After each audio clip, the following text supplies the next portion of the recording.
Viewers, আমি এখন ঢাকার অদূরে নবাবগঞ্জে অবস্থান করছি।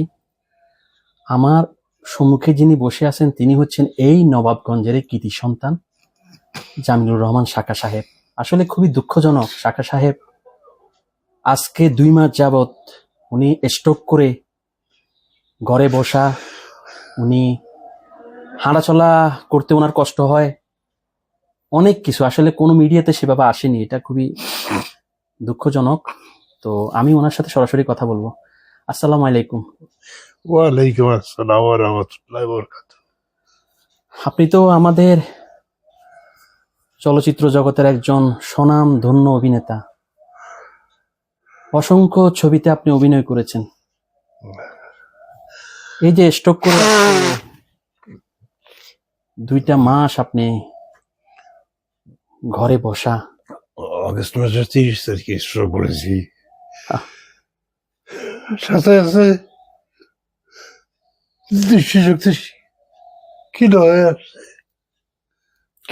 চোখেও একটু ইয়ে হয়। কিডনির ইনফেকশন,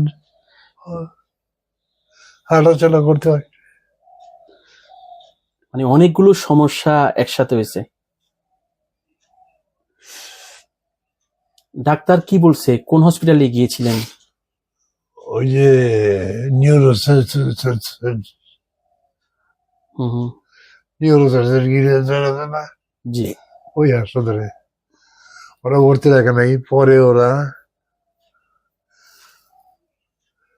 সিটি স্ক্যান করছে, তারপরে আবার পপুলার এখানে এক ডাক্তার দেখিয়েছিলাম যে কদ্দুর রিকভারি হইলো।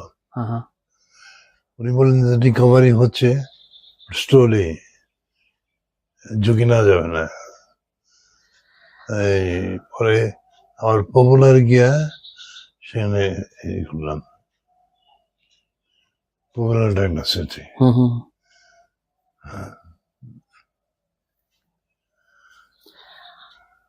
আচ্ছা, এই যে আপনি তো মনে ফার্স্ট টাইম স্ট্রোক করছেন, এর আগে কখনো স্ট্রোক করছিলেন? না, ডাক্তার কি বললো, মানে কি জন্য স্ট্রোকটা, মানে কি মাইনর ছিল না ম্যাসিভ স্ট্রোক ছিল? মাইনর ছিল বললো। আমি পরামর্শ ছিলাম, বলেছিলাম তো হঠাৎ করে পেশাব ধরছে, পেশাব করতে উঠছি, পড়ে গিয়া ডান লেগে একটু ব্যথা হয়েছে, মাথায় ব্যথা পাইছেন? হ্যাঁ। এখন ওই যে মানে আপনি বাথরুমে যাওয়ার পরে ওখানেই পড়ে যান না? ও আচ্ছা আচ্ছা, তাহলে মানে বাসার ভিতরেই পড়ে যান? এটা কি রাত্রে না দিনের বেলায়? রাত্রে 2-3টার দিকে। 3টার দিকে? পরে বললাম যে আমি একটু ধরো, পেশাব করবো, কিন্তু ধরে নিতে পারিনি। ওখানে কামড়। যখন পড়ে যান সাথে সাথে কি হসপিটাল নেওয়া হয় না? না, আমি শুরু করছি ভোরবেলায় 3টার দিকে। পরে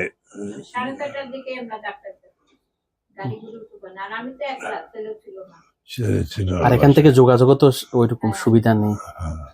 সে নিয়ে গেল ডাক্তারের কাছে। ডাক্তার বলল যে এখানে হবে না, নিউরো সার্জারিতে নিয়ে যান। পরে নিউরো সার্জারিতে নিয়ে গেল। সেখানে ওই কি হলো এটাকে,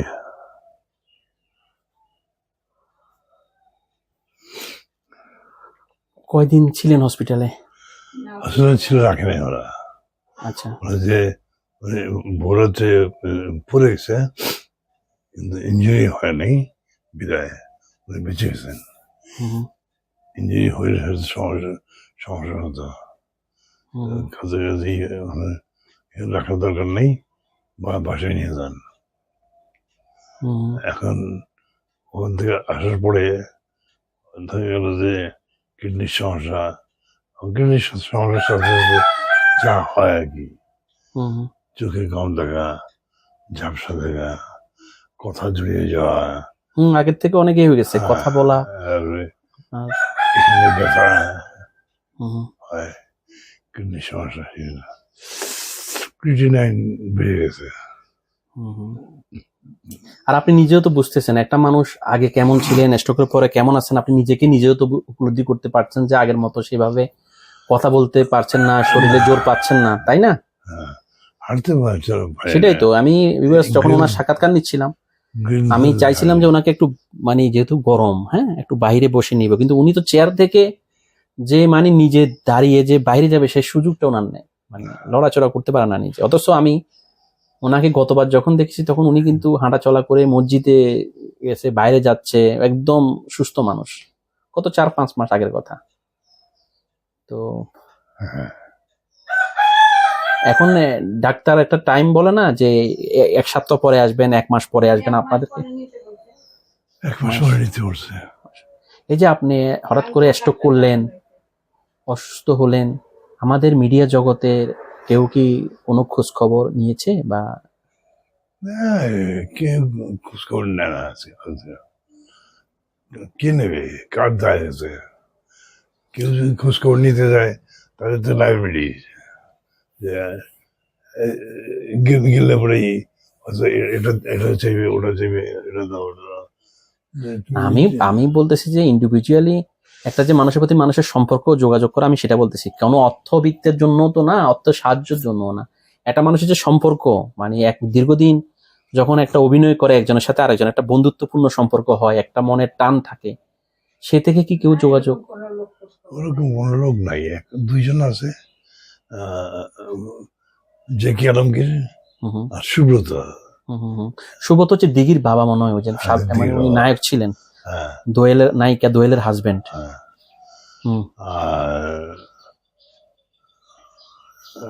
আর কেউ নেয় না, খবর টবর কেউ নেয় না।